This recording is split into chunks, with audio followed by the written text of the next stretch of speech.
What if I told you the most shocking part of this insider salary leak isn't the number, it's what it suggests about priorities, pressure, and purpose in today's entertainment industry? Because the rumor going around isn't just, how much did he earn?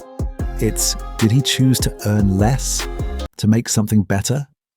Stay with me, because by the end of this video, you might see celebrity pay, documentary work, and even your own comfort zone in a completely different light.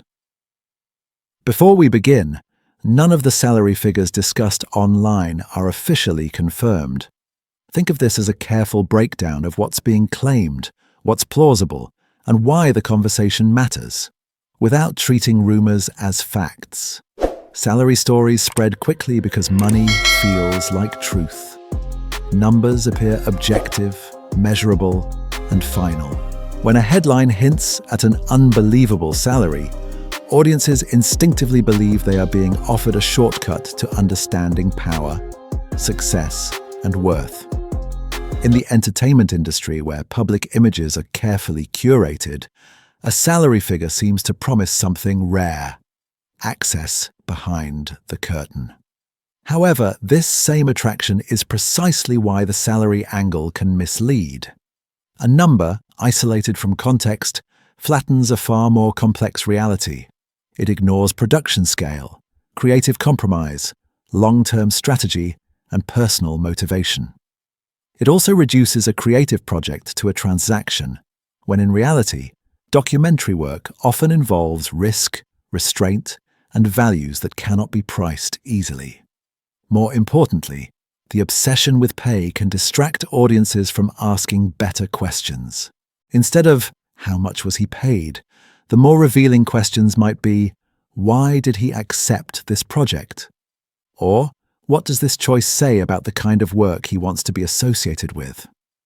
The viral nature of salary discourse reflects our collective curiosity, but it also exposes a tendency to confuse financial visibility with genuine insight. Money catches attention, but it rarely tells the full story. Among all the claims circulating, the idea of a voluntary pay reduction stands out not because it is dramatic, but because it feels quietly radical. In an industry often defined by escalating fees and competition for billing, the suggestion that someone might step back financially to protect creative quality challenges familiar assumptions. If true, such a decision would not be about sacrifice in a sentimental sense. It would be a strategic and philosophical choice. Accepting less in the short term can create space for better storytelling, stronger teams, and higher production standards. It signals trust in the project and confidence that quality work will speak for itself over time. This claim resonates deeply with many viewers because it mirrors real-life dilemmas. People across different professions recognize the tension between immediate reward and long-term meaning. Choosing a role that aligns with one's principles, even if it pays less, is a decision many quietly admire but rarely see reflected in public figures. Even without official confirmation, the discussion itself matters. It reframes success not as constant accumulation, but as selective commitment.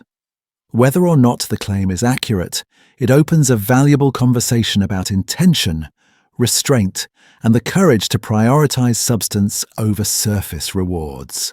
There is a widespread belief that quality is proportional to budget. Bigger numbers are expected to produce better results. Yet some of the most memorable documentaries challenge this assumption by proving that clarity of vision often matters more than financial scale.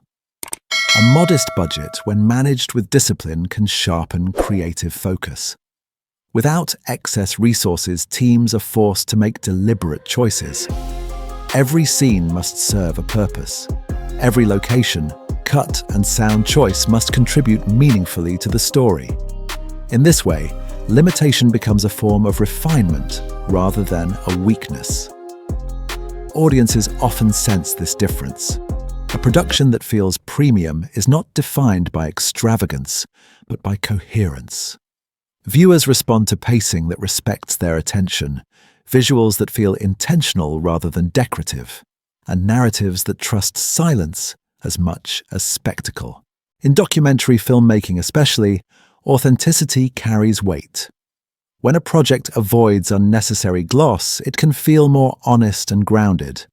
A carefully controlled budget may even protect the emotional core of the story, ensuring that technique supports content instead of overpowering it. What appears restrained on paper can ultimately feel richer on screen because it places meaning, not money, at the center of the work. Specific numbers have a peculiar power online. Once a figure is repeated often enough, it begins to feel real, even in the absence of verification. The 15 million RMB rumor persists, not because it is confirmed, but because it sits comfortably between plausibility and shock.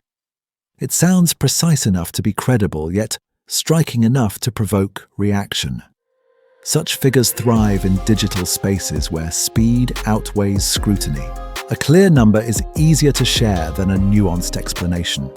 It invites judgment, comparison, and debate, all of which fuel engagement. In this sense, the rumor survives less because of its accuracy and more because of its usefulness in conversation. Yet the reality of industry compensation is rarely transparent. Fees are shaped by contracts, scope of work, duration, rights, and confidentiality clauses. Public disclosure is uncommon, especially in projects where collaboration and trust are emphasized. Treating an unverified number as fact risks misunderstanding both the project and the people involved. The persistence of this rumor reveals something broader about audience behavior. Many are searching not for truth, but for a symbol of value. The number becomes a stand-in for worth. Recognizing this helps viewers step back and approach such claims with curiosity rather than certainty. Beyond finances and rumors, the documentary's most enduring impact lies in its emotional and philosophical core. The discussion around comfort zones resonates because it speaks to a universal experience, the tension between safety and growth. Rather than presenting challenge as something to escape comfort entirely, the idea here is subtler, to expand it. This reframing is powerful. It acknowledges discomfort without glorifying suffering. Growth is not portrayed as heroic pain, but as gradual adaptation. What once felt intimidating can, through repetition and reflection, become familiar territory. This approach feels humane and sustainable, especially to viewers who are navigating pressure in their own lives. The notion of different forms of happiness deepens this message. Not all fulfillment is immediate. Some satisfaction only appears after time has passed, when effort makes sense in retrospect. This delayed joy is often overlooked in a culture that prizes instant results, yet it is the kind that lasts. By focusing on this inner process, the documentary connects with audiences far beyond entertainment. It becomes less about achievement and more about endurance, self-understanding, and patience. This emotional honesty is what allows the story to linger after the screen fades. If you enjoyed this kind of calm, story-driven breakdown, where we keep it respectful, rational, and still emotionally powerful, please subscribe to StarWatch Now. Thank you for watching and for choosing thoughtful content over quick noise. Until next time, take care of yourself. And if you're ready, try expanding your comfort zone this week.